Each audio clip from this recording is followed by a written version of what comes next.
आप सभी लोगों को नमस्कार। चलिए शुरू करते हैं पेरिसाइक्लिक केमिस्ट्री में इलेक्ट्रोसाइक्लिक रिएक्शंस का अपना अगला लेक्चर।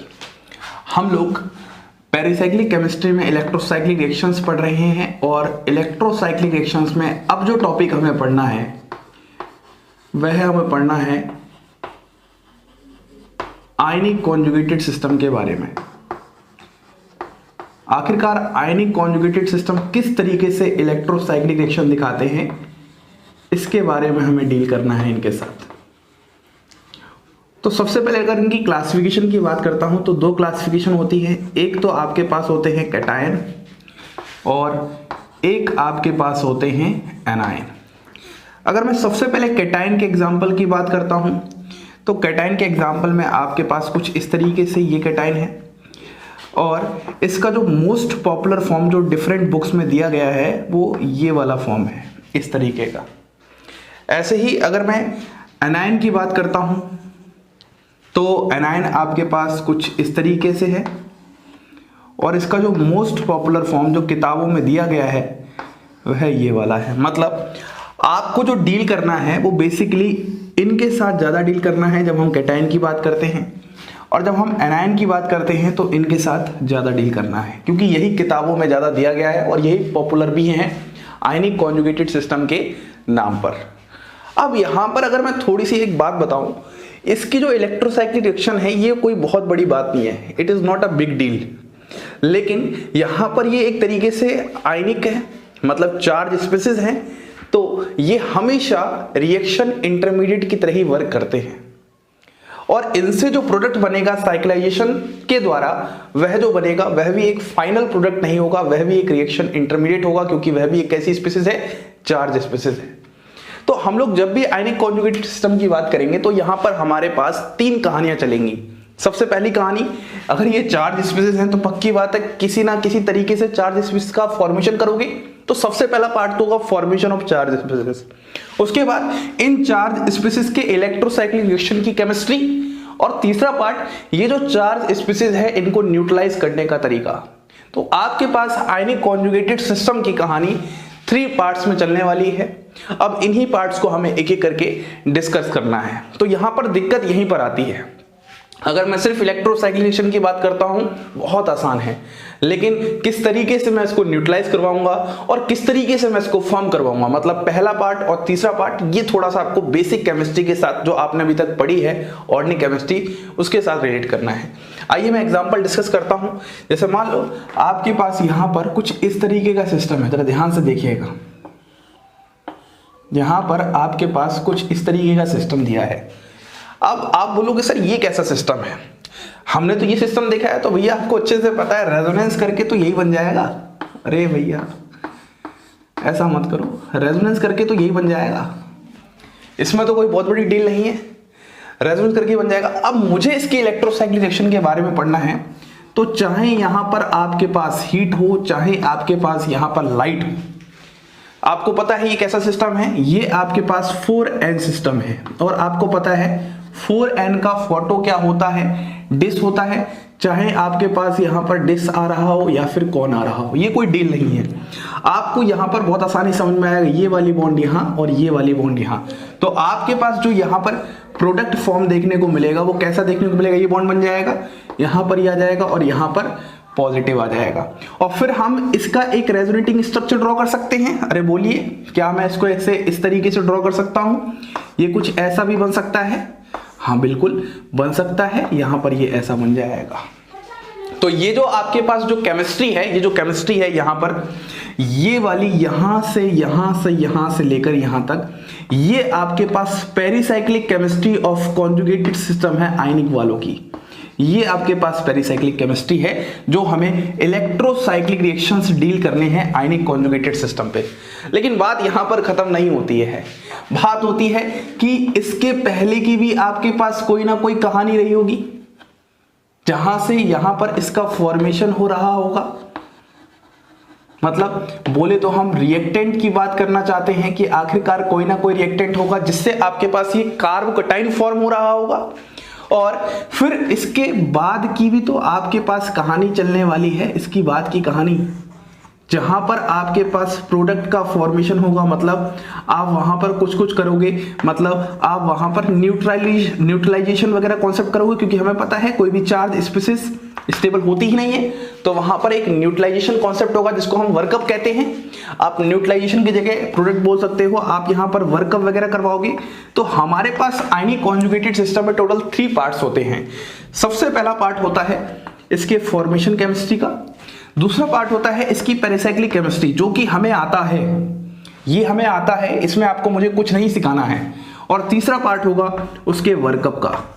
इसीलिए ये केमिस्ट्री थोड़ी सी कॉम्प्लिकेटेड हो जाती है। तो यहां पर टोटल 3 पार्ट्स होने वाले हैं।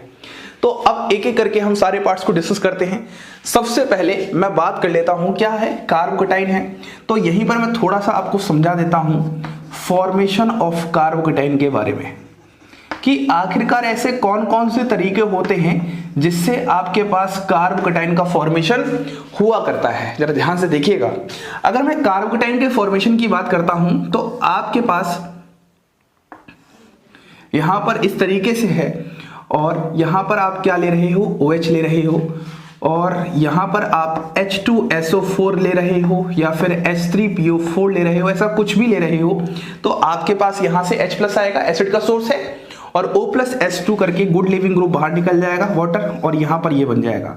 और फाइनली आपके पास क्या होगा, ये हाइड्रोजन अपने इलेक्ट्रॉन्स देके यहां पर फाइनल आपके सामने कुछ इस तरीके से एल्कीन का फॉर्मेशन भी कर देगा। मतलब मैं यहां पर आपको कार्बोकेटाइन का फॉर्मेशन समझा रहा हूं, और फिर ये भी समझा रहा हूं कि आखिरकार यह चार्ज न्यूट्रलाइज या वर्कअप कैसे होने वाला है। ऐसे ही अगर मैं एक दूसरे एग्जांपल को डिस्कस करता हूं, यहां पर आपके पास Cl है, और यहां पर मैं आपके पास AgNO3 ले लेता हूं, AgNO3 ले लेता हूं। तो बताइए इस वाले केस में क्या करोगे। सिंपल सी बात पता है आपको बहुत अच्छे से, Ag+ क्या होता है, हैलोजन कैरियर होता है। तो ये Cl का लोन पेयर यहां पर जाएगा इसके वैकेंट ऑर्बिटल में, तो Cl पॉजिटिव आ जाएगा, तो आपके पास यहां पर ये आ जाएगा। और फाइनली आपके पास काउंटर आयन होता है, तो यहां पर एक तरीके से NO3 ये प्लस होगा, ये माइनस होगा, इस तरीके से। और अगर लास्ट स्टेप अगर मैं एक और डिस्कस करूं कैसे हम कार्बोकेटाइन को फॉर्म कर सकते हैं,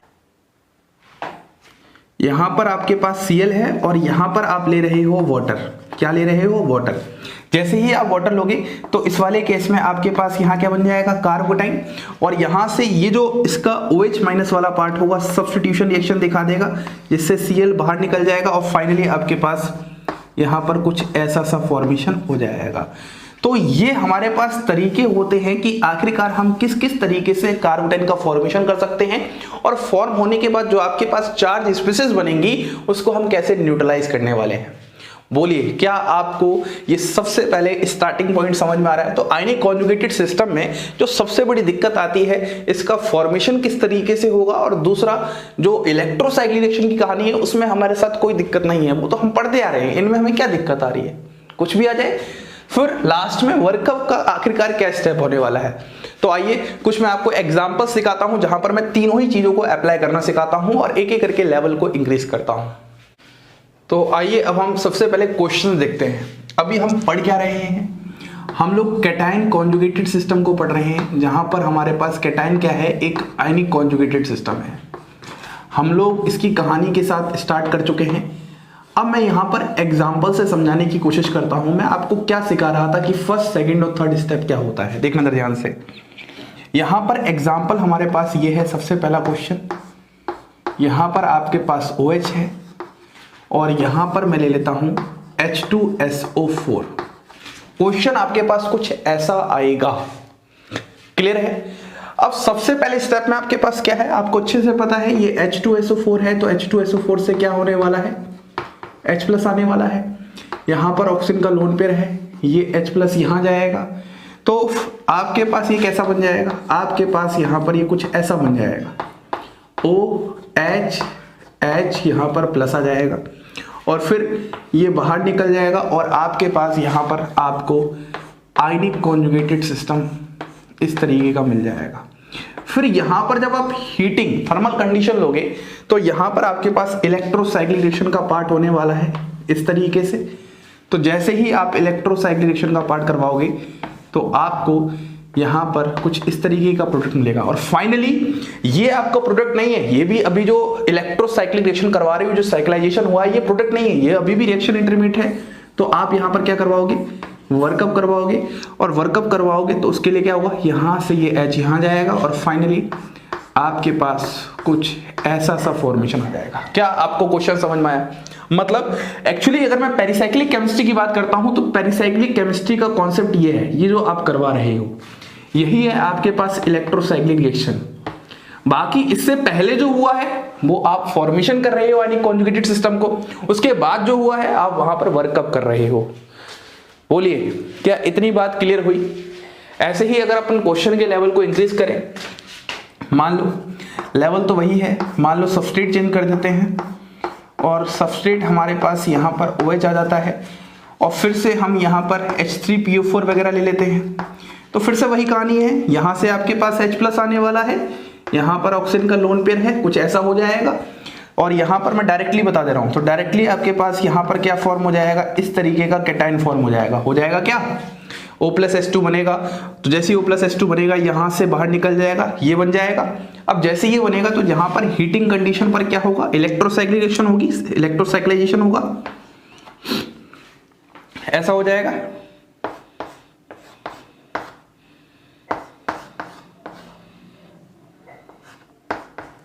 यहां पर प्लस आ जाएगा और फाइनली फिर जब आप वर्कअप करवाओगे तो वर्कअप देखना, यहां से आपके पास ये वाला जो H है वो हट जाएगा और आपको इस तरीके का प्रोडक्ट मिल जाएगा। बहुत सिंपल केमिस्ट्री है, ठीक है। ऐसे ही मान लो एक और क्वेश्चन मैं आपसे डिस्कस करता हूं। क्वेश्चन है आपके पास यहां पर कुछ ऐसा, यहां पर OH है, यहां पर आप H2SO4 ले रहे हो।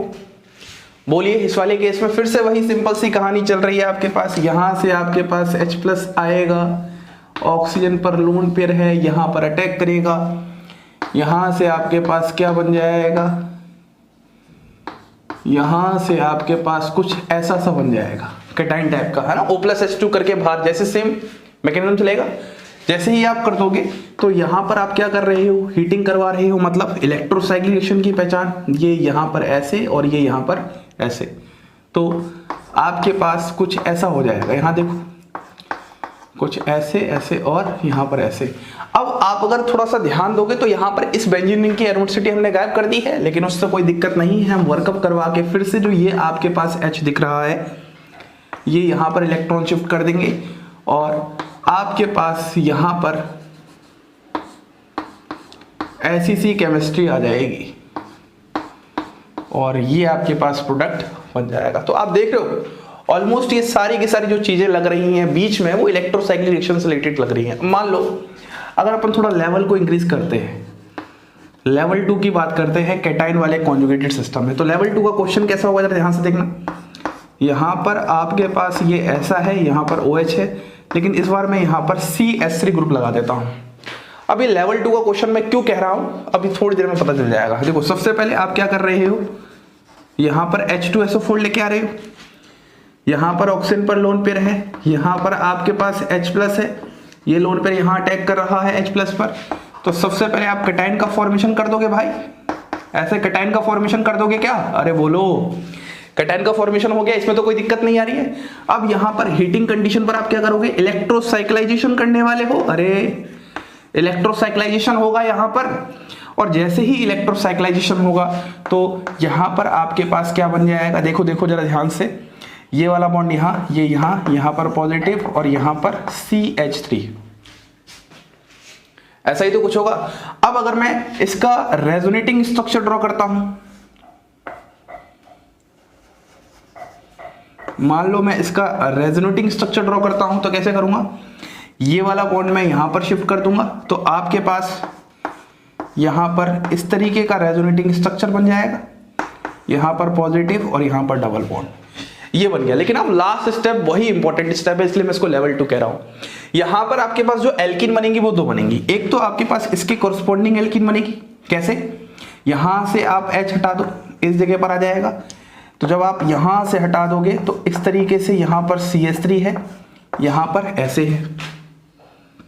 बोलो अगर इस वाले केस में आप डिस्कस करोगे, इस वाले केस में, तो यहां पर आपके पास कैसे बनने वाला है, यहां पर आप यहां से H हटा दो, इस वाले केस से, और ये यहाँ पर लेके जाओ तो आपके पास यहाँ पर ये वाला डबल बॉन्ड और यहाँ पर क्या जाएगा, CH3 आ जाएगा।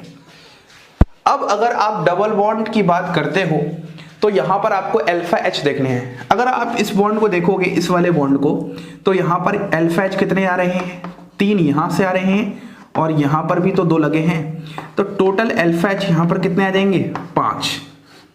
लेकिन अगर मैं यहाँ पर चेक करता हूँ स्टेबिलिटी, बोलो, तो इस वाले केस में यहाँ पर ये कार्बन है तो यहाँ पर एक H, तो यहाँ पर अल्फा H सिर्फ एक ही रहेगा। तो हम बोलेंगे जिस एल्कीन पर अल्फा H ज्यादा होते हैं मतलब हाइपर कॉन्जुगेशन ज्यादा होता है, और हमें पता है हाइपर कॉन्जुगेशन एल्कीन की स्टेबिलिटी को गवर्न करता है, जीओसी में बहुत अच्छे से पढ़ा है, तो हम बोलेंगे ये जो एल्कीन है, इस एल्कीन की हमारे पास स्टेबिलिटी क्या है, ज्यादा है। अगर स्टेबिलिटी ज़्यादा है तो ये हमारे पास क्या होगी, मेजर होगी, और ये हमारे पास क्या होगी, माइनर होगी। तो यहाँ पर इसलिए लेवल इंक्रीज हो चुका है क्योंकि आपके पास यहाँ पर 2 तरह के प्रोडक्ट आ रहे हैं, आपको मेजर और माइनर समझाना है। फिर से यहाँ पर 2 तरह के प्रोडक्ट आ रहे हैं, आपको मेजर और माइनर समझाना है। बोलिए क्या इतनी बात समझ आ रही है? ये सारी कहानी थी कैटायन कॉन्जुगेटेड सिस्टम की। अब हम इसी तरीके से बात कर लेते हैं एनायन कॉन्जुगेटेड सिस्टम के बारे में। तो आइए अब हम बात करते हैं आयनिक कॉन्जुगेटेड सिस्टम में अगला सिस्टम एनायन कॉन्जुगेटेड सिस्टम। तो जिस तरीके से हमने कैटायन कॉन्जुगेटेड सिस्टम को समझा है वैसे ही हमारे पास कहानी है एनायन कॉन्जुगेटेड सिस्टम की। तो इसमें सबसे पहले अगर मैं समझाऊं तो इसमें भी वही 3 बातें होंगी। सबसे पहले आखिरकार वह एनायन बना कैसे होगा, फिर उसमें इलेक्ट्रोसाइक्लिक रिएक्शन मतलब पेरिसाइक्लिक रिएक्शन का काम क्या चल रहा है, और फाइनल वर्कअप क्या होने वाला है। तो देखो आपके पास यहाँ पर कुछ इस तरीके से एनायन दिया है, ठीक है, और सबसे पहले तो आप यहाँ पर इसको रेजोनेंस करवा के कुछ ऐसा बना लोगे इस तरीके का जो हमें चाहिए। हम लोगों ने आज तक कुछ ऐसा ही सिस्टम देखा है और यही पॉपुलर होता है। अब कहानी यहाँ पर ऐसे चल रही है कि जो इससे पहले की कहानी है ये कहानी है फॉर्मेशन की, तो जो कि हम समझेंगे कैसे एनायन फॉर्म होते हैं, नेगेटिव चार्ज फॉर्म होते हैं। हमें तो इस कहानी के साथ डील करना है। अब अगर आपके पास यहाँ पर ये आ जाए मतलब डिसरोटेशन हो, या ये आ जाए मतलब कॉन्रोटेशन हो। ऐसा क्यों कह रहा हूँ, क्योंकि ये 4n+2 सिस्टम है। देखो जरा ध्यान से, 2 2 4 2 6 4n+2 सिस्टम है। तो आपके पास यहाँ पर किस तरीके से होने वाला है, देखो ये यहाँ जाएगा, ये यहाँ जाएगा और ये यहाँ जाएगा। तो आपके पास यहाँ पर कहानी कुछ ऐसी बन जाएगी, ये ऐसे जाएगा, डबल बॉन्ड यहाँ,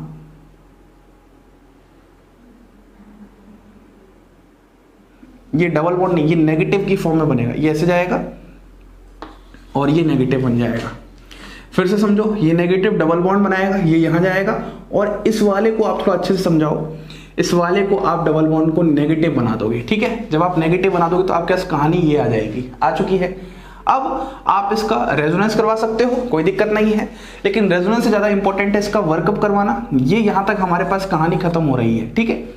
ये कहानी जो आप इतनी देख रहे हो, दिस इज द कहानी ऑफ पेरिसाइक्लिक केमिस्ट्री। यही हमें समझनी है इलेक्ट्रोसाइक्लिक रिएक्शन में। बाकी की जो इसके आगे पीछे की कहानी है वो तो आपकी बेसिक ऑर्गेनिक केमिस्ट्री है, फॉर्मेशन हो गया। अब फिर चाहे मैं इसके प्रोडक्ट की बात करूं, ठीक है, तो अगर मैं इसके वर्कअप की बात करता हूं तो इसका वर्कअप हम 2 तरीके से करवा सकते हैं, देखना ध्यान से। एक तो यदि हम यहां पर H+ लेके आ जाए तो सीधा यहां पर H+ चिपक जाएगा इस जगह, तो एक तो आपके पास प्रोडक्ट ऐसा हो जाएगा। लेकिन मान लो कभी कभी हम यहाँ पर अगर CO2 लेके आ जाए, CO2, तो यहाँ पर कहानी कैसे चलने वाली है, ये इलेक्ट्रोफिलिक सेंटर है, ये नेगेटिव यहाँ अटैक करेगा, ये वाला बॉन्ड यहाँ जाएगा, और आपके पास यहाँ पर कुछ ऐसा नजर आएगा, कैसा सा, ऐसा CO2। तो यहाँ पर डबल बॉन्ड O रहेगा, O- रहेगा, और फाइनली यहाँ से क्या हो जाएगा, वर्कअप हो जाएगा, और वर्कअप होके आपके पास COOH ग्रुप का इंट्रोडक्शन हो जाएगा। बोलिए, बात समझ में आ रही है एकदम अच्छे से, एकदम क्रिस्टल क्लियर कॉन्सेप्ट्स, ठीक है। तो ये वर्कअप की कहानी है, इसके फॉर्मेशन की कहानी क्या है इसको समझने की कोशिश करते हैं। अगर हम यहां पर फॉर्मेशन की बात करते हैं कि आखिरकार हमारे पास ये फॉर्म कैसे हुआ होगा, हमने ये प्रोडक्ट फॉर्मेशन की बात बता दी, लेकिन मतलब की बात तो ये हमारे पास, फिर भी फॉर्मेशन की बात समझते हैं। यदि हमारे पास कुछ इस तरीके से है, ठीक है। आप इसके फॉर्मेशन की बात करोगे तो यहां पर आप ये ले लो इस तरीके से, और यहां पर आप ले लो बेस। क्या ले लो? बेस। क्लियर है एकदम अच्छे से। अब बेस कौन कौन हो सकता है? या तो आप NaH ले लो या फिर आप N ब्यूटाइल लिथियम ले लो, ये दोनों ही बेस हैं। यहां से क्या करेंगे, ये बेस इस H+ को एब्स्ट्रैक्ट करेंगे और आपके पास यहां पर क्या कर देंगे, इस तरीके से माइनस का फॉर्मेशन कर देंगे।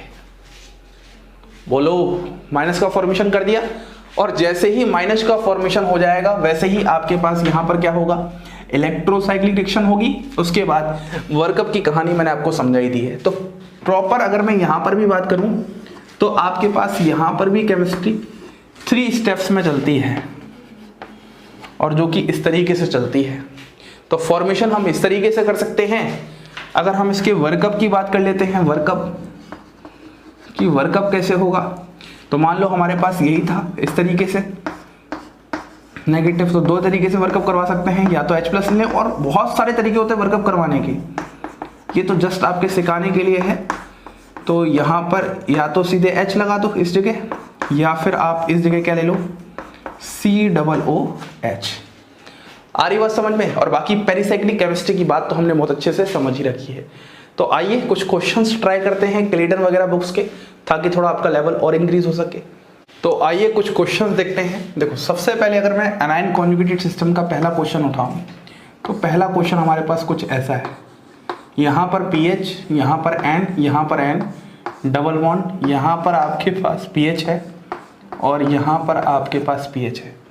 अब यहाँ पर रिएजेंट कैसे दिए देखो, सबसे पहला है आपके पास NBuLi -78 डिग्री सेल्सियस, ऐसा कुछ मेंशन कर दिया है, और दूसरा आपके पास यहाँ पर H+ दिया है। ठीक है, ये वाला आपको कॉन्सेप्ट यहाँ पर दिया गया है। तो अब आप देखो कैसे क्वेश्चन आप अटेम्प्ट करने वाले हो इस वाले केस में। सबसे पहले आपको पता है NBuLi क्या होता है, बेस होता है। अरे बोलो, तो बेस क्या करेगा, सबसे पहले एसिडिक H को हटाएगा। लो, हटा दिया। जब बेस इस एसिडिक H को हटा लेगा तो आपके पास कहानी कैसी सी बन जाएगी, कहानी कुछ ऐसी सी बन जाएगी। यहाँ पर N तो था ही, PH तो था ही इस तरीके से, और यहाँ पर PH और यहाँ पर माइनस आ जाएगा। आगे अब देखो, अब इंटरेस्ट क्या है, आपके पास यहाँ पर कुछ भी लाइट और हीट मेंशन नहीं लग रहा होगा, लेकिन जब भी आपको टेम्परेचर देते तो समझ जाना वहां पर आपके पास कंडीशन किसकी होती है, हीट की कंडीशन होती है। चाहे टेम्परेचर कुछ भी हो, अगर आपको कुछ मेंशन नहीं भी किया गया है तब भी आप वहां पर हीट लोगे। इस बात को आप ध्यान रखना। अगर आपको मेंशन किया गया है लाइट तो लाइट ले लोगे, अगर वरना कुछ मेंशन नहीं किया गया तो हीट लोगे, या फिर टेम्परेचर लिख दिया गया है कुछ भी हो टेम्परेचर तो आप क्या ले लोगे, हीट ले लोगे। तो जब आप यहाँ पर क्या ले लोगे, हीट ले लोगे, तो अब आपके पास प्रोडक्ट क्या बनेगा। तो आपके पास कैसा सिस्टम है, 4n+2 सिस्टम है। ठीक है, तो अभी स्टीरियो की बात करेंगे, उससे पहले कहानी क्या चल रही है, ये वाला नेगेटिव यहाँ जाएगा, ये वाला यहाँ, और ये वाला इस पर। तो आपका जो प्रोडक्ट का फॉर्मेशन होगा उस फॉर्मेशन को मैं समझा सकता हूँ कुछ ऐसे, यहाँ पर N, यहाँ पर ऐसे, यहाँ पर ऐसे, और यहाँ पर N। यहाँ डबल बॉन्ड आ जाएगा, यहाँ पर PH आ जाएगा, यहाँ पर माइनस आ जाएगा, और इस जगह आ जाएगा PH, और यहाँ पर आ जाएगा PH। यही तो आपके पास प्रोडक्ट का फॉर्मेशन होगा।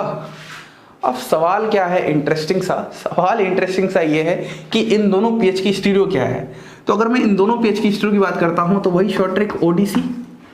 अरे ODC लगाओगे तो आप सबसे पहले इन दोनों को देखो, अपोजिट आ रहे हैं, बिल्कुल अपोजिट आ रहे हैं। 4n+2 पे हीट पे क्या होता है, डिस होता है, क्योंकि 4n+2 का फोटो का कौन होता है, तो ये डिस होगा। बाकी सेम आ गया है तो सिस। तो हम बोलेंगे इस पीएच की हमारे पास जो स्टीरियो होगी वो कैसी होगी, सिस होगी। स्टीरियो है कि पीछा ही नहीं छोड़ रही, तभी तो मैंने आपको इतना अच्छा डिटेल में पढ़ाया था, ताकि ये सब चीजें आपको बकवास सी लग रही होंगी, क्या स्टीरियो है ना, बेइज्जती हो रही है यहाँ पर स्टीरियो की। और अगर मैं यहाँ पर H+ ले लूंगा तो बताओ इस वाले केस में क्या होगा, ये नेगेटिव आएगा, H+ को खाएगा। नेगेटिव जैसे ही H+ को खाएगा वैसे ही आपके पास यहाँ पर कहानी क्या बन जाएगी, PH यहाँ पर आपके पास था ही, ये H था, यहाँ पर ये था, और यहाँ पर स्टीरियो PH और PH की क्या हो जाएगी, सिस हो जाएगी। This is the final product. कितना आसान है, अरे बोलो कितना आसान है। ठीक है, अब देखो अगर क्वेश्चन मान लो ऐसा लिख दे यहाँ पर आपके पास क्या है, पीएच है, यहाँ पर एन है, यहाँ पर एन है। अब देखना लिखने का तरीका क्या होता है, यहाँ पर एन, यहाँ पर डबल बॉन्ड और यहाँ पर आ जाए पीएच, यहाँ पर एन, यहाँ पर डबल बॉन्ड, यहाँ पर आ जाए पीएच और सामने रिएजेंट वही आ जाए NBuLi, वही आपको टेम्परेचर दे दिया जाए और यहाँ पर फिर दे दिया जाए अगले स्टेप पे H+। ये दूसरा है और ये पहला है। बताओ क्या करोगे। तो जो खतरनाक लोग होंगे वो इसमें भी पेन चला रहे होंगे, पेन ही नहीं चलाना, यही आंसर होगा। कैसे, अगर आप चेक करोगे तो ये आपके पास क्या है, E है, ये भी आपके पास क्या है, E है और ई को आप ऐसे रिप्रेजेंट कर सकते हो क्या, बिल्कुल ऐसे ही तो रिप्रेजेंट करेंगे। क्वेश्चन खत्म, यही था। मान लो अगर क्वेश्चन कुछ ऐसा आ जाए, यहाँ पर पीएच है, यहाँ पर एन है, यहाँ पर ये है, यहाँ पर पीएच ऐसा है और यहाँ पर पीएच ऐसा है और आपके सामने क्या जाए, फिर से भाई NBuLi बोलो, यहाँ पर -78 डिग्री सेल्सियस कुछ ले लिया, यहाँ पर H+ लिया, ये पहला स्टेप है और ये दूसरा स्टेप है। अब बताओ इस वाले केस में क्या होगा। तो सबसे पहले आप इसको रिप्रेजेंट कर लो, इस तरीके से रिप्रेजेंट करो। तो आप रिप्रेजेंट कैसे करोगे, ये आपके पास Z है, देखो इस वाले को और ये आपके पास E है। तो जब आप रिप्रेजेंट करोगे तो रिप्रेजेंट आप कुछ ऐसे से कर रहे होगे, यहाँ पर N, यहाँ पर N, यहाँ पर डबल बॉन्ड, यहाँ पर डबल बॉन्ड, यहाँ पर आपके पास पीएच आ जाएगा और यहाँ पर आपके पास पीएच आ जाएगा। कैसे, देखो ये आपके पास Z आ चुका है, ये आपके पास E आ चुका है। अब जब ऐसे एक बार आप रिप्रेजेंट कर दोगे, क्वेश्चन खत्म हो गया। सबसे पहले यहाँ पर क्या लेके आओगे, NBuLi लेके आओगे। हाँ बोलो एक बार, यहाँ से इस H को ये एब्स्ट्रैक्ट करेगा, बिल्कुल सर करेगा। जब ये H को एब्स्ट्रैक्ट करेगा तो आपके पास यहाँ पर कहानी क्या बन जाएगी, यहाँ पर पीएच, यहाँ पर ऐसे, यहाँ पर नेगेटिव, यहाँ पर पीएच ये था, यहाँ पर पीएच ये था। बताओ इलेक्ट्रोसाइक्लाइजेशन करवाओ आप, यहाँ पर ये होगा, यहाँ पर ये होगा, यहाँ पर ये होगा। इलेक्ट्रोसाइक्लाइजेशन करवाने के बाद आपके पास केमिस्ट्री कुछ ऐसी बन जा रही है, यहाँ पर पीएच, यहाँ पर नेगेटिव। अब सवाल फिर से भी आ रहा है, हीटिंग ले लो आप, यहाँ पर कुछ भी ना दिया हो या टेम्परेचर कुछ भी दिया हो तो वो हीटिंग हो जाती है। तो देखो ये सिस्टम कैसा है, आपके पास 4n+2 और अभी हमने सीखा 4n+2 पे ये वाला क्या होगा, डिस। तो ये कैसा है, सेम ऑपोजिट DC। तो हमारे पास ऑपोजिट का सेम है और ये D, तो एक सेम उतर गया तो इसका क्या होगा, अपोजिट ट्रांस। तो यहाँ पर पीएच की स्टीरियो में कैसे कर दूंगा, ट्रांस। कैसे कर दूंगा मैं, ट्रांस। ये तो बच्चों वाला कॉन्सेप्ट है। और यहाँ पर फिर H+, ये वाला नेगेटिव तैयार होगा H+ को खाने के लिए और फाइनली आपके पास कुछ ऐसा सा प्रोडक्ट बन जाएगा, यहाँ पर पीएच और यहाँ पर पीएच। ठीक है, ये वाले आपके पास कैटायन से अनायन से रिलेटेड क्वेश्चंस थे। क्लेटन वगैरह के कॉन्सेप्ट्स अभी मैं अब डिस्कस करता हूँ इसके बाद ही। चलो देखते हैं। तो आइए सबसे पहले हम एक क्वेश्चन देखते हैं, फिर मैं इस क्वेश्चन की बात करता हूँ। क्वेश्चन हमारे पास कुछ ऐसा है, यहाँ पर हमारे पास एक 8 मेंबर्ड रिंग है कुछ इस तरीके से और यहाँ पर आप ले रहे हो NBuLi देन H+। तो सबसे पहली बात आपको समझ में आ रही है कि यहाँ से आपका ये बेस क्या करेगा, इस H+ को एब्स्ट्रैक्ट कर लेगा। जैसे ही यहाँ से ये बेस इस H+ को एब्स्ट्रैक्ट कर लेगा, बताओ क्या होगा, यहाँ पर नेगेटिव आ जाएगा, ये वाला केस एज इट इज रहेगा। नंबरिंग कर लेते हैं 1 2 3 4 5। अब अगर कुछ ना दिया हो तो हीटिंग कंडीशन होती है, तो इस वाले केस में यहाँ से क्या कहानी होगी, ये यहाँ जाएगा, ये यहाँ जाएगा और ये नेगेटिव इस तरीके से। तो आपके पास यहाँ पर कुछ ऐसी सी कहानी आ जाएगी। देखो 2 5 मेंबर रिंग यहाँ पर बनेंगी, यहाँ पर ये आ जाएगा, अगर मैं 1 2 3 4 5 कह देता हूँ और 4 पर नेगेटिव आ जाएगा। ये तो हो चुका है। अब मुझे इस H और इस H की स्टीरियो बतानी है और वर्कअप करवा के तो मैं यहाँ पर H+ तो लगा ही दूंगा, लेकिन स्टीरियो क्या होगी। तो देखो ये सिस्टम आपके पास कैसा है, 4n+2 सिस्टम है। तो 4n+2 पे ये क्या होता है, डिस होता है। अब यहाँ पर ये H इस तरफ जा रहा है और देखो इस नेगेटिव पर भी तो H है, ये भी तो sp2 हाइब्रिडाइज्ड है और sp2 हाइब्रिड में अगर एक बॉन्ड यहाँ है, एक बॉन्ड यहाँ है, तो एक बॉन्ड तो यहाँ जाएगी। अगर आप दोनों H को जरा ध्यान से देखोगे, बात को समझिएगा, ये वाला H तो आपका इस तरफ जा रहा है, इस नेगेटिव पर भी तो H है और इसका मतलब ये sp2 हाइब्रिडाइज्ड है, ट्राइगोनल प्लेनर होता है, अगर एक बॉन्ड यहाँ है एक यहाँ है तो ये कौन सा है, इस तरफ जाएगा, इस तरफ। ट्राइगोनल प्लेनर का मतलब यही होता है। तो जब आप लेके जाओगे तो अपोजिट हो जाएगा। तो ओडीसी रूल लगाओ, ओडीसी अपोजिट है, 4n+2 पे क्या होगा, डिस होगा, तो फाइनली सिस आ जाएगा। तो इसका जो फाइनल प्रोडक्ट आपके पास 1K आ जाएगा। यहाँ पर डबल बॉन्ड, यहाँ पर H, और यहाँ पर आपके जंक्शन पर स्टीरियो क्या हो जाएगी, सिस स्टीरियो हो जाएगी। बोलिए, बात समझ में आ रही है? ये क्वेश्चन इतनी आसानी से हो जाएगा, एनायन से रिलेटेड था। अब ये जो सवाल है ये तो मैंने आपको होमवर्क दिया था पिछली क्लास में, ये वाला तो जब मैं करा रहा था, तो इसके दो आंसर ये होंगे, क्रॉस चेक कर लो। इस वाले क्वेश्चन को कैसे करेंगे, तो ये भी आपके पास एनायन कॉन्जुगेटेड सिस्टम से ही रिलेटेड है। आपको बताना है कैसे फॉर्म हुआ होगा, सिंपल सा कॉन्सेप्ट है। देखो कैसे हुआ होगा। सबसे पहले ये क्या है, बेस, और यहाँ पर आपके पास ये क्या है, एसिडिक H है। तो सबसे पहले ये जो बेस होगा इस एसिडिक H को भगा ले जाएगा, यहाँ पर क्या जाएगा, नेगेटिव। अब क्या होगा कहानी, ये नेगेटिव यहाँ जाएगा, ये यहाँ जाएगा, और ये इस तरीके से आएगा। बात समझ में आ रही है क्या? ये इस तरीके से हो जाएगा। अब यहाँ पर आपका सिस्टम कौन सा है, 4n+2, तो इस शॉर्ट ट्रिक लगा दो। किस तरीके से, ODC होता है, ये आपका क्या हो जाएगा, अपोजिट हो जाएगा। 4n+2 पे हीट पर क्या होगा, D होगा, और यहाँ पर फाइनली क्या जाएगा, सिस आ जाएगा। और आप देखोगे जरा ध्यान से तो जंक्शन की स्टोइकोकेमिस्ट्री सिस ही आ रही है। इस तरीके से आपका क्वेश्चन होगा। 4n+2 कैसे आया, 2 और 2, ये भी तो इलेक्ट्रॉन है, और यहाँ पर नेगेटिव वाला 2, 6 पाई इलेक्ट्रॉन्स होंगे। इस तरीके से आपका ये पूरा लेक्चर हो जाएगा कंप्लीट। बात समझ में आ रही है? तो यहाँ पर हमारा आयनिक कॉन्जुगेटेड सिस्टम होता है कवर। अब हम इसके बाद नेक्स्ट लेक्चर पढ़ेंगे, इलेक्ट्रोसाइक्लिनेशन से ही रिलेटेड है, नाज़ारोव साइक्लाइजेशन। उसके बाद हम स्ट्रेन ड्रिंक सिस्टम पढ़ेंगे, जहां पर फिर हम पढ़ेंगे रिंग ओपनिंग, रिंग क्लोजिंग के बारे में। हमने रिंग क्लोजिंग तो पढ़ते ही आ रहे हैं, रिंग ओपनिंग भी पढ़ना है, वहां पर देख लेंगे। इसी के साथ आप सभी लोगों को धन्यवाद।